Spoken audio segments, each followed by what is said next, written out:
नमस्ते। Welcome to scientifically सात्विक।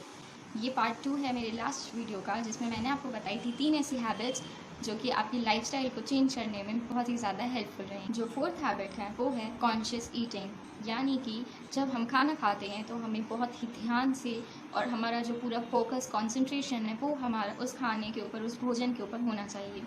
ऐसा क्यों? जब आप खाना खाते हैं तो आपका ब्रेन जो है वो एटलीस्ट 20 मिनट्स लेता है रियलाइज़ करने में कि आप खाना खा रहे हैं, आप उस प्रोसेस में हैं। कुछ ऐसे हार्मोन्स जैसे कि लेप्टिन, ग्रेलिन हमारे ब्रेन को ये बताते हैं कि नाउ यू आर फुल, अब आप खा चुके हैं, अब इससे ज़्यादा आपकी कैपेसिटी नहीं है। जब हम बहुत जल्दी जल्दी खाना खाते हैं तो हम बहुत सारी क्वांटिटी खा लेते हैं एंड वी डोंट रियलाइज़ कि हमारी एक स्पेसिफिक कैपेसिटी है और वो कैपेसिटी हेल्दी कैपेसिटी है। आपके जितने भी गैजेट्स हैं, आपके जितने भी फ्रेंड्स हैं, या आप टीवी देखते हुए खा रहे हैं, आप अपनी फैमिली से बात करते हुए खा रहे हैं, नहीं, आपको शांति से बैठ के खाना है। सबसे गंदा कल्चर जो आ गया है वो ये है कि आपको खाना खाते वक्त या तो टीवी ऑन होनी चाहिए या आपके आसपास जो लोग बैठे हों वो आप बातें कर रहे हो। बिल्कुल नहीं। जब आप खाना खाते हैं, भोजन करते हैं, वो एक बहुत ही प्योर और एक बहुत ही बड़ी क्रिया है आपकी लाइफ में, बहुत इंपॉर्टेंट, बिकॉज आपकी बॉडी उससे चल रही है। जब आप भोजन करते हैं तो उस वक्त एटमोस्ट साइलेंस होना चाहिए। अगर आपके यहाँ डाइनिंग टेबल है, आई अंडरस्टैंड, हम सब मॉडर्न लोग हैं, हमारे यहाँ काफ़ी सारी लग्जरीज़ हैं, but the thing is at least try कि आप अगर चेयर पे बैठे हैं तो आप उस पर भी क्रॉस लेग होके बैठें, आप उस पर भी आलती वालती मार के बैठें। जब आप क्रॉस लेग पोजीशन में बैठते हैं तो आपकी जो लोअर एब्डोमिनल है वहाँ की जो एरिया है वो प्रेस होता है और उससे आपकी जो इंटेस्टाइन है वो प्रेस होते हैं। तब जाके आपका जो ब्रेन है उसको समझ में आता है कि आपकी बॉडी कितना कंज्यूम कर पाएगी। तो इस पॉइंट में आपको सबसे पहली बात तो ये ध्यान रखनी है कि या तो आप कोशिश करें कि आप क्रॉस लेग पोजीशन से हम आलती पालती मारना बोलते हैं, आप उस तरह से खाना शुरू करें, नंबर 1। नंबर 2, आप कॉन्शियसली खाना शुरू करें, शांति से बैठें, अपने मोबाइल गैजेट्स को दूर रखें, फैमिली के साथ बैठो। कोई आपसे नहीं करे कि अकेले कमरे में जाके बैठो, आपकी फैमिली को भी मेरा वीडियो दिखाओ, आप उन्हें भी ये बातें समझाओ जो मैं आपको समझा रही हूँ, आप उन्हें समझाइए कि ये लाइफस्टाइल कितनी बेहतर होती है।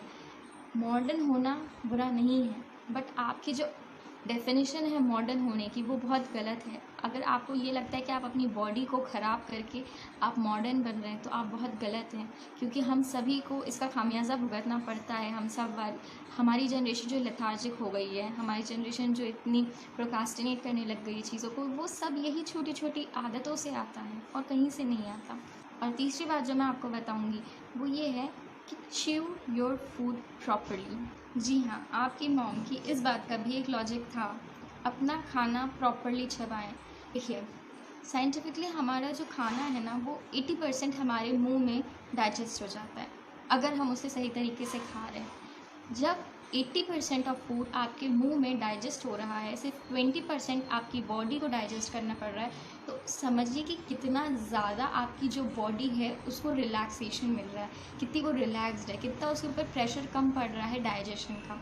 जो आपकी बॉडी इतने बड़े ब्रेड के पीस को डाइजेस्ट करने में टाइम लगाएगी, वो इतने टाइनी बिट को लगाने में टाइम नहीं लगाएगी। ऑब्वियस सी बात है, आपकी बॉडी के ऊपर प्रेशर कम पड़ेगा, आपका डाइजेशन स्मूथ होगा, और जब आपका डाइजेशन स्मूथ होगा तो आपकी बहुत सी बीमारियाँ, कॉन्स्टिपेशन हो गई, ब्लोटिंग हो गई, आपको अगर एसिड रिफ्लक्स हो रहा है वो ठीक हो जाएगा। जो सिक्स्थ हैबिट है वो हमारी लाइफस्टाइल के लिए बहुत इंपॉर्टेंट है, क्योंकि उस हैबिट की वजह से मेरी लाइफ में बहुत बहुत बड़ा डिफरेंस आया है। सो गाइज़, ये हैबिट मुझे हमेशा से ही थी, बचपन से मुझे काफ़ी पसंद था, बचपन से ही डायरी एंट्री लिखना। आई डोंट नो मुझे ये आदत कैसे लगी। Since childhood I used to write. मेरी एक डायरी हुआ करती थी जिसमें मैं अपना जब भी मुझे मन होता था मैं लिखती थी। अगर मुझसे डेली पॉसिबल होता था तो मैं डेली लिखती थी। दिन भर मैंने क्या किया, हाउ डिड आई फेल्ट, अपने हर एक रिएक्शंस, किसने मुझसे क्या कहा, जो बात मुझे थोड़ी सी वर्थ नोटिसिंग लगती थी, जो भी मेरे इमोशंस रहते थे उस डे को लेके इन जनरल। सो मुझे नहीं पता मुझे ये आदत किससे लगी, कैसे लगी, बट मैं ये जानती हूँ कि at this age of my life also मुझे ये आदत है and I feel so relaxed. मैंने ये काफ़ी जगह पढ़ा था, बट ये पर्सनली मैं हमेशा से करती थी, तो मुझे इसकी अहमियत तब तक पता नहीं चली जब तक मैंने अपना पुरानी एंट्रीज़ उठा के एक दिन पढ़ी नहीं। तब मुझे ये चीज़ रियलाइज़ हुई कि ये कितनी अच्छी हैबिट है। आपके जो भी इमोशन, अगर आपको लग रहा है कि आप अग्रेसिव हैं, अगर आपको लग रहा है कि आप हैप्पी हैं, अगर आपको लग रहा है कि आप डिप्रेस्ड हैं, आप हर एक चीज़ उसमें मेंशन करिए। क्योंकि क्या होता है ना कि अक्सर हम हमारे इमोशंस जब तक लिखते नहीं हैं या दूसरे व्यक्ति से कहते नहीं हैं, हमें खुद एहसास नहीं होता है कि हम क्या फ़ील कर रहे हैं। और टू बी ऑनेस्ट, आज का ज़माना ऐसा नहीं है कि आप हर इंसान से वल्नरेबल हो पाएँ, हर इंसान को आप अपना 100% सच बता पाएँ।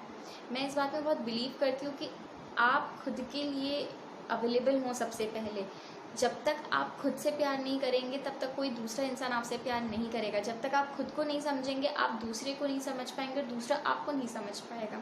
तो गाइज़, बहुत गहरी बात है ये, बहुत गहरी हैबिट है। अगर आप इसको उतार सकते हैं तो उतारिए अपनी लाइफ में। It's a wonderful habit to have. आप अपने आप से जुड़ते हैं। जब तक आप खुद से नहीं जुड़ेंगे ना, तब तक आप किसी और से नहीं जुड़ पाएंगे सही मायनों में।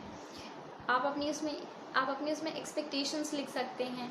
और पता है, जब भी आपको टाइम मिले ना, ये मुश्किल से 10 मिनट का काम है, मुश्किल से, मतलब 10 मिनट भी तब जब आप बहुत ही ज़्यादा उस दिन कुछ फील कर रहे हैं और आपको बहुत कुछ उसमें लिखना है और आप या तो एक्साइटेड हैं या जो भी इमोशंस आपका बहुत हैं।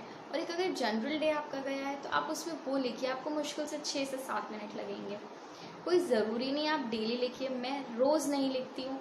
मुझे जिस दिन लगता है कि यार आज का दिन तो वर्थ राइटिंग है, वर्थ नोटिसिंग है, वर्थ रिमेंबरिंग है, मैं वो दिन उसमें लिखती हूँ। वो अच्छी मेमोरीज़ भी होती है, वो बुरी मेमोरीज़। मुझे पर्सनली क्या फ़ायदा हुआ है इससे?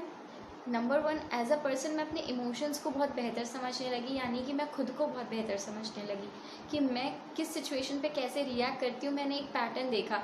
जब आप अपनी वो पूरी एंट्रीज उठा के देखेंगे तो यू विल रियलाइज़ कि आपके हर इमोशन का आपका एक पैटर्न है। आप किसी भी सिचुएशन पे एक पर्टिकुलर वे में रिएक्ट करते हैं और उससे आप खुद को जान पाएंगे। अगर आपको अच्छा लगता है कि हाँ यार मैं ये चीज़ अच्छी करता हूँ, तो आप उस चीज़ को कंटिन्यू रखें कॉन्शियसली।